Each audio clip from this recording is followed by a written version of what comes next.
Welcome to this part of another soul-gripping testimony, delivered from deep darkness. This testimony may have visually disturbing scenes, therefore viewer discretion is advised.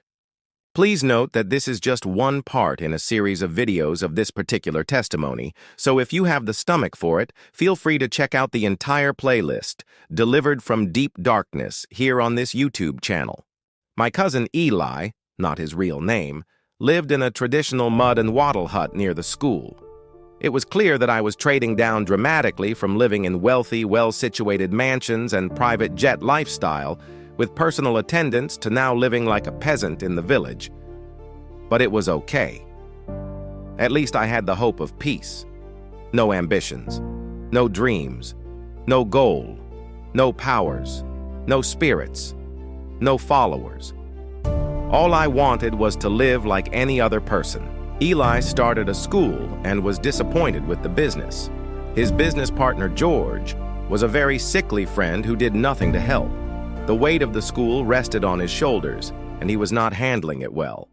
The drinking started to just relieve the stress of long, hard days. Now the bottle was his best friend and the school was just a nuisance. He was only too happy to pass on this responsibility to me and continue his courtship with his new best friend. I very soon discovered that normal people needed something to occupy their time. This school was the perfect choice. Spending all my time and energy with children brought life to my bruised soul. I played, sang, danced, and taught all day. The child in me had awakened. I was a child myself. Composing rhymes and children's poems was my daily joy. I was never tired of children. They pumped life into me. Every day brought deep inner healing. The fame of the boy teacher, my new title, went far. I had introduced several extracurricular activities which made the school popular in all the surrounding villages. The village school was quickly gaining a reputation rivaling the more established English-speaking schools. For staff, I recruited a few high school dropouts and trained them to be super teachers. Performance dramatically improved. We even drew the attention of the government education commissioner, who marveled at our achievements, having no appropriate funding and qualified teachers. Enrollment soon reached beyond the capacity of the few old buildings that made up the school. We needed to raise funds to accommodate the waiting list of students wanting to join, but money in the village was no simple task. As the word circulated, I was approached by an expatriate offering to solve our money needs. He did not hide his background as a dropout seminarian who was born in the village and now residing in Germany. We celebrated the funding and never stopped to consider the real cost. This was another attempt by the secret society to capture me. They had failed to capture me by dedication. Now they were to have me by purchase. The plan was to use money to open my codes through awakening the lusts that had long been sealed. They understood the final means of capturing a man was through money and sex. For this to work, I had to open myself to enjoy money. Sex and money are partners yoked in a perpetual bond. One will come with the other. If I opened to money, I would eventually open myself to a woman and sex.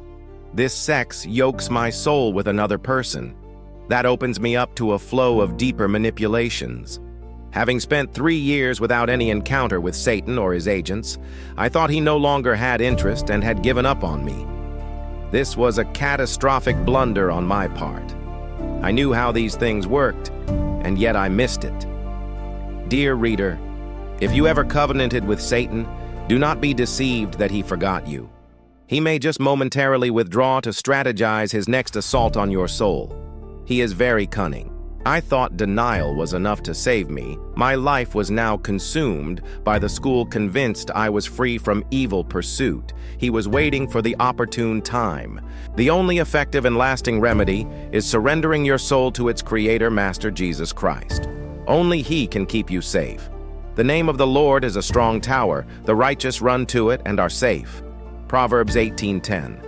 The fame of a boy teacher attracted several parents to offer their fully fledged daughter as possible wives. I was barely 17 and every week had to fend off these proposals. Even if I was interested, there were some significant hurdles to overcome. First, I was already married to the old witch.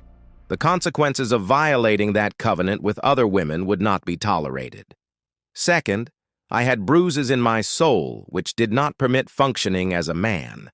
This brought deep self-esteem issues that I could mask well as I spent all my time with the children. The seminarian who was to fund the building project introduced me to a girl named Jane. She dropped out of school for lack of school fees after her father's death. It was obvious Jane feared God and was resolute in her Catholic faith. The seminarian suggested that she would be of help in the expanding work of the school, as she had been educated in one of the best schools in the region. Unlike other school dropout I had turned into teachers, Jane was smart and very well polished.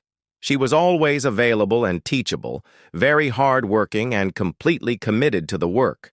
She, however, made a concerted effort not to outshine the other teachers. It was clear that she was capable of greatness beyond the school. Her daily goal was to simplify my life. From organizing my office and classroom to addressing my eating disorder, Jane began to prove herself indispensable. From my deep involvement in spiritual activities from childhood, my eating was minimal and selective. Jane solved the eating puzzle by frequently modifying what I ate. I missed my mother. I loved my sisters. Jane fitted in all these gaps. Her commitment to God reminded me of my mother. I soon found myself thinking about her all the time. I appreciated Jane's devotion to God but could not approve of her Catholic faith. She practicing her faith brought up bitter memories of Rome and Malta. I knew what their leadership did behind closed doors before serving the masses. I knew what they do to the innocent God-seeking boys and girls entrusted to their care. There was nothing in my heart but hatred for them. It was a wicked religious system, and I wished she could understand and abandon it altogether. Jane's innocence and sweet demeanor systematically disarmed me. I slowly opened my heart to her without any suspicion of her being a set trap. Very soon, I found myself spending time at her family's home, talking with her mother about the complexities of life. Erotic feelings that were completely new to me were added to the mix every time she was around. I did not understand love, but whatever it was, I had it for this girl. I forgot or ignored all cultic cautions of not yielding to women. To me, she was not a woman but an angel. One evening, as we were grading students' test results, Jane approached me, knelt between my legs, and held both my hands as if asking for a favor. Little drops of tears beaded from both her eyes, then rolled down her cheeks. "Teacher Jim, we have a serious problem." I could not understand where she was heading. She was broken, but I could see a hidden joy in the glimmer of her eyes. I wondered if this was some new game she was now trying to teach me. I missed my childhood, so Jane, in our free time, helped take me through childhood games, poems, songs, riddles, puzzles, fairy tales, and plays. These were the medicine for my soul. "I have missed my days," she said, and bowed her head. I burst into jubilation after she explained its meaning. Jane has conceived, and I was to become a father. This affirmed I was human like any other man. All their manipulation to destroy my manhood failed. I no longer have to live with humiliation. My father's name will continue. Jane rejoiced with me as we celebrated the possibility of becoming parents. Though Jane was 3 years older, we were divinely compatible. She knew her role in my life and understood the journey ahead. At the request of Jane's mother, she moved into my cubicle house to start our journey of husband and wife. My cousin Eli and his partner George opposed this step, insisting it would interfere with the operation of the school. They were now very concerned about the school, as it was now a progressing project. They could not tolerate any interruption to the steady profits they now enjoyed.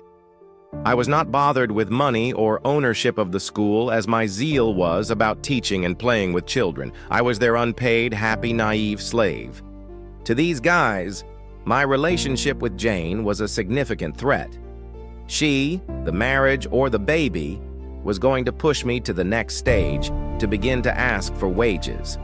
Their slave was no longer a teenager, but now an adult, and had to be treated as such to safeguard their interests. Their persistence provoked a stubborn resolve deep in my soul. I did not know I was slowly opening myself for another soul capture. I was ready to fight for my bride and my unborn baby. I knew how to fight not as a man but as a spirit. If they wanted to fight, they were ready for rude awakening. If you have come this far, chances are high that you are loving this video. Please do me a favor and hit both that subscribe and like button to help this message to spread far and wide. Also, don't hesitate to check out the rest of the playlist Delivered from Deep Darkness right here on this YouTube channel. Thank you for supporting the Wake Up channel. God bless you.